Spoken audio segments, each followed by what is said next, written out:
I wanted to do a 58 keys that would cover a lot of Mac utilities for writers, but since you are a writer, you know that there's no way you can just throw random apps and things. There's no way.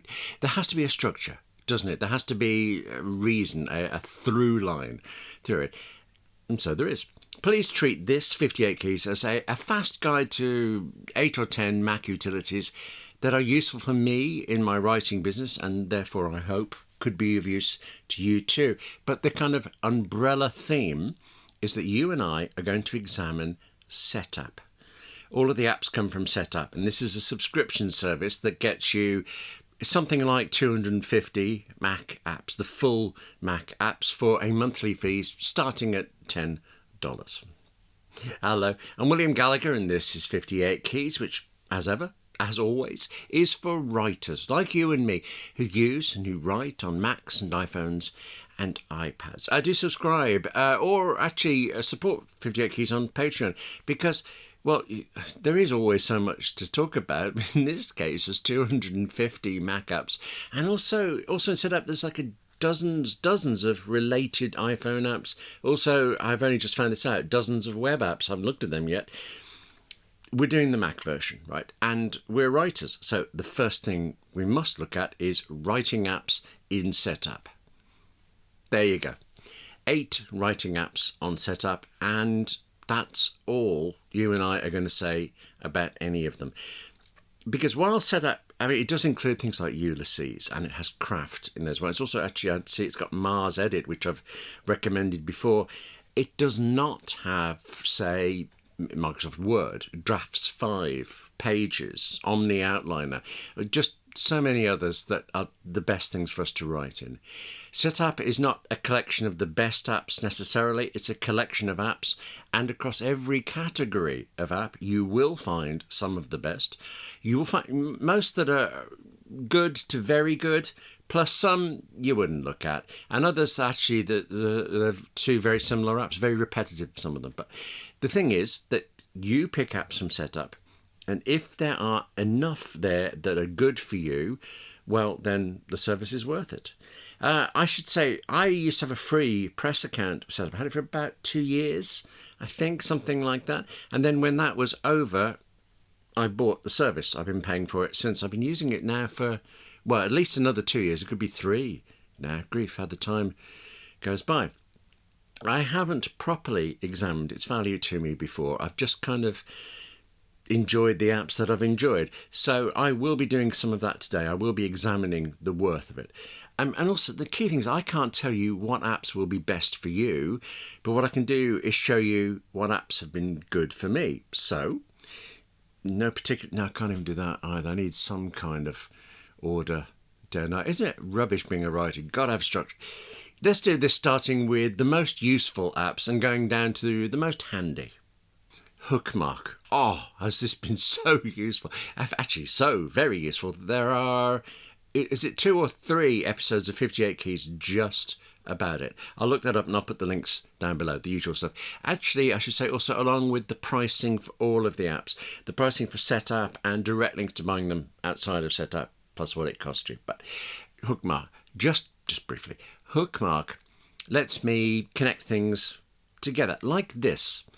Here's a Writers Guild email that I want to refer back to. So I hook it to my OmniFocus Writers Guild project, and now, whenever I'm in OmniFocus in that project, I can just jump straight to that specific email. Or when I'm in that email, I can jump straight to that specific project. I use this every day, actually, with my bank accounts. I have one numbers spreadsheet, and it is hooked to the various online banks that I use, and I just zoom through getting what I need to know. Love HookMark. Next, I also love CleanShot X, and again, this is so good that there is a 58 Keys episode just about it. CleanShot X, it takes screen grabs. I mean, I know your Mac can do that anyway, take screen grabs, but CleanShot X just does it so much better. I mean, I love in particular how it will take a scrolling capture. Like you've got a long website and it just scrolls it down for you, grabbing the image along the way. Just ace. I think that's the reason I tried it in the first place. Or actually, this is more recent, I learned this. If I need to take text from a PDF, well, the Mac will, not always, most of the time it will let me do that, but the text I get is kind of broken at the end of every line. It's taken it and the returns. CleanShot X, well, it'll take the same text from the same PDF, but it fixes all of those broken lines without my having to notice it, let alone think about it.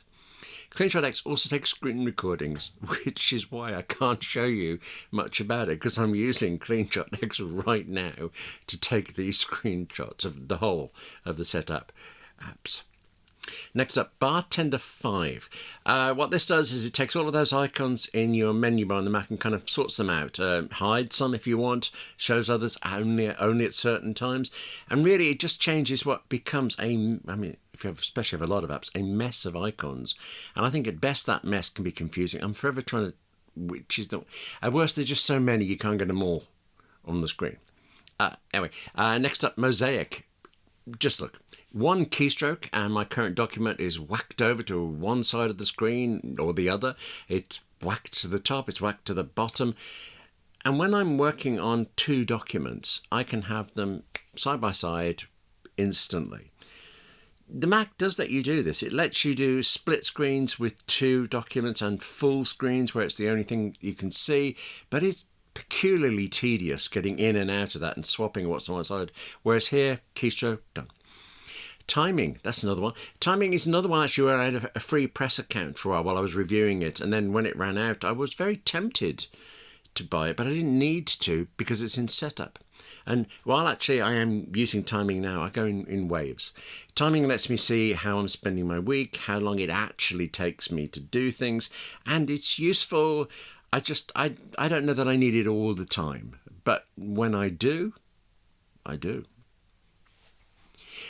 Yeah, CleanMyMac X. It's something I definitely don't use often, but then I need it. I don't have the biggest SSD storage in my Macs, and running this just occasionally, it will find things like the kind of temporary files that all of my very many apps keep creating and seemingly sometimes don't then delete and just leave them taking up space. I ran it just now only to show you, and it saved me over 25 gigabytes of space. It does do more to do with keeping your Mac running, but actually a lot of that the Mac does anyway. It's just that it is handier being able to tell it to please do it now. Thank you. Yeah. Next, Downie. Yeah, another kind of rare use, really, but when you need it, you need it. Downie lets you download and keep YouTube videos, or it tries to. There's some videos, I don't know why, it just doesn't play nice with it, and not a clue why, not really, but most of the time you're pointed at a video and it keeps it. So for example, recently I did a clip show of the daftest bits of 58 keys, and I used Downie to download the videos first. It was that convenient. More convenient to do that than to dig through my old drives. And lastly, the newest and possibly the least used Setapp app I've got so far, OpenIn. Yeah, I'm still playing with this.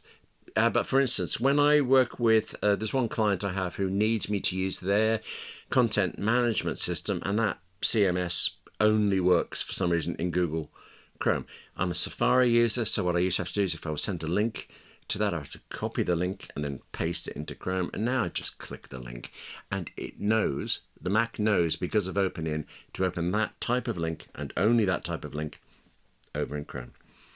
Is that worth £11.99 to me? Perhaps.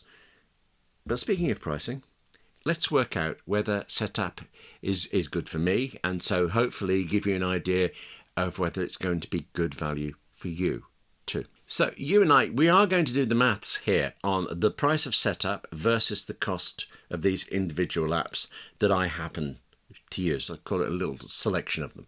But I get bothered by this. It's like the way people announce the BOM of an iPhone, the bill of materials, or how much it costs Apple to make an iPhone. And it infuriates me because it's nonsense, really. The bill of materials is how much each component costs to buy on its own. It is not. It doesn't even touch the cost of putting them together, of developing them. The BOM is always the cost of the second iPhone as well, because the first one, the first version of an iPhone, well, that takes some years. It takes thousands of people, hundreds of thousands of hours of work and effort, countless other expenses I can't even imagine until they've got the new iPhone. And then the second one, easy. Then it's into manufacturing. And actually, even then, there are costs, so much more costs than just what the price of each component is. In comparison, Setup's a bit easier to calculate, and actually I think it's quite a bit fairer in this case to make this comparison between the subscription cost and the cost of the apps on their own. But there is more than the price. Actually, tell you what, there's this, for instance. How's this? I told you that the prices are all linked in the description below. Well, when I was working all of this out, I wanted to get US prices for things as well as UK, where I am, because I am in the UK. Smart websites would only show me UK prices. So I did this. Opened Setapp, searched for a VPN, because I knew that a VPN would let me kind of pretend to be in another country. Found one, installed it, ran it, got the price, done. That's the kind of thing that you are really paying Setapp for. The ability to just, I need something, what do I need? Here's something, do it, get it right away. What you need right now is right there. And also, well, actually then, as I have done with this, to just throw away that app when you're finished. But now, the cost. As I keep saying, I've put all the prices of the individual apps in the description. So let me just summarize that. For me to buy the apps I use, it would cost me here in the UK £284.15. In the last year, I've spent £179.98 on Setapp. So for 1 year, Setapp is cheaper. For 2 years, you think it wouldn't be, because 2 times 180 is more than 1 times 280, or whatever it was. But not all of the apps I use can be bought outright. Timing, for instance, is a subscription app that costs £108 per year, and CleanMyMac is an annual £35 a year. I don't think timing is worth £108 to me, since I tend to use it for a couple of months at a time and then drop it for ages. And CleanMyMac X, well, actually, I know for a fact I've only run it once this year. You just saw me run it once this year. So maybe I could just ditch those. But then the other apps, I could buy the other apps outright and just be done with it all, but I wouldn't get the updates all the time. And also, look at it this way. I spend $15 a month on Setapp, because actually that's how much it costs to run Setapp on more than a single Mac. I have a Mac Mini in my office here and a 14-inch MacBook Pro, and I want the apps I want them on both, so I pay the slightly higher Setapp tier. But there is a base one of about $9, $10 a month, and that's all the apps you want on one Mac. But that's about the same cost of a monthly subscription to timing. So if timing were worth it for me, I would have the choice of paying a timing subscription or paying a Setapp subscription that gets me timing plus 250 other Mac apps. It comes down to what apps there are that are good for you, how many good apps there are for you, and what their individual pricing or subscriptions is. I think I should have done this cost-benefit analysis 2 or more years ago, whenever it was that I lost the free press account and began paying. But yeah, I'm doing it now. What I'm going to do now actually is I'm going to work through Setapp again. I haven't looked in a long time. Just see what else is there that could be good for me. I haven't looked, I think, since I first started it. And now, going for things like the odd VPN stuff. I know there's so much more for me. So that's the thing I need to do next. I mean, I'm using 10 apps out of 250. That's 4% of Setapp that I am relying on.